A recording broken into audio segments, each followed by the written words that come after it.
Assalamu alaikum students, class 11th subject sociology. The topic that we'll be discussing today is understanding social institutions. When we talk about social institutions, it is very important for us to note the meaning of the term institution. जब हम social institution की बात करते हैं तो हमारे लिए सबसे पहले बहुत ज़रूरी है कि हम जानें कि वर्ड इंस्टीट्यूशन का मतलब क्या होता है. An institution is something which works according to rules and acknowledged by laws and customs. एक इंस्टीट्यूशन एक ऐसा इदारा है जो कुछ रूल्स पे चलता है और जिसके कुछ कानून होते हैं और कुछ कस्टम्स भी. इंस्टीट्यूशन दो टाइप्स के होते हैं, माइक्रो एंड मैक्रो. माइक्रो का एग्जाम्पल है फैमिली और मैक्रो का एग्जाम्पल है states. There are two kinds of social institutions depending on their size. One is micro and other is macro. By micro, I mean smaller social institutions like family, etc. And by macro, I mean big social institutions like state.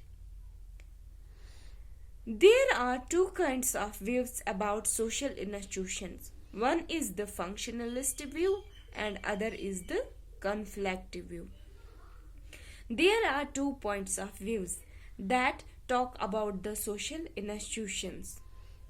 The first one is the functionalist school, according to which a social institution helps us in social needs. The second is the conflict school, which believed that social institutions are controlled by the powerful section of the society. Hence, it creates inequality. Some of the major institutions that exist in the society are family, marriage, kinship, politics, economics and religion. Society में जो कुछ major institutions हैं वो इस तरह हैं, family, marriage, kinship, politics, economics or religion. The next step as we take in this module would be to study each social institution in some greater details. अब हम आगे बढ़ेंगे. हर एक जो यहाँ पे सोशल इंस्टीट्यूशन मेंशन किया है उसको कुछ डिटेल में समझने की कोशिश करेंगे. हम शुरुआत करेंगे फैमिली के साथ. फैमिली को एक अक्सर प्राइमरी सोशल इंस्टीट्यूशन भी कहा जाता है क्योंकि वो एक पहला इंस्टीट्यूशन होता है जहाँ पे किसी बच्चे का जन्म होता है. Family is often termed as a primary social institution is because a child first takes place in his family and that is the major source of learning for that children. When we talk about family, there are two kinds of family. One is nuclear family in which an adult works outside, other cares for home and children. जब हम nuclear family की बात करते हैं तो हम ऐसी family की बात करते हैं जहाँ पे दो एडल्ट्स हैं और उनके दो बच्चे हैं. फॉर एग्जाम्पल, जिसमें एक एडल्ट घर के बाहर काम करता है और जैसे पैसे कमा कर लाता है और दूसरा एडल्ट जो है वो घर का काम करता है और बच्चों का ख्याल रखता है. While the opposite of a nuclear family is a joint family. Nuclear family का अपोजिट होता है जॉइंट फैमिली, जहाँ पे बहुत सारे एडल्ट्स और बहुत सारी जनरेशन साथ में रहती हैं, जैसे चाचा, बुआ, ताया, दादा, दादी, extra. The next concept that I will be discussed is matrilocal. Matrilocal is a family in which newly married couple stays with woman's parents. Matrilocal एक ऐसी फैमिली है जहां न्यूली मैरिड कपल जो होते हैं वो स्टे करते हैं वुमेन्स पेरेंट्स के साथ। Next is patrilocal. Patrilocal is a family in which newly married couple stays with men's parents।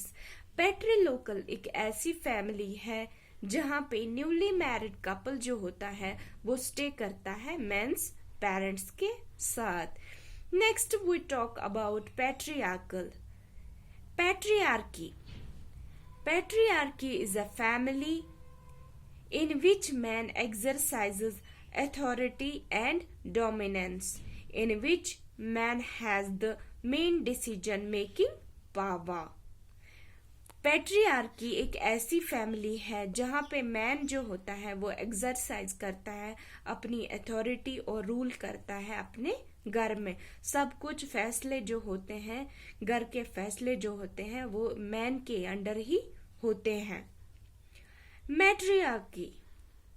Matriarchy, where women play a major role in decision making. As we live in a society, a new concept has evolved that takes place about the female-headed household. Due to industrialization, men have to migrate to cities in search of work, and due to some other reasons, so there has been emergence of family-headed household. To illustrate this within an example like Kolamas in southeast Maharashtra, which are female-headed household in which women have rights of decision making।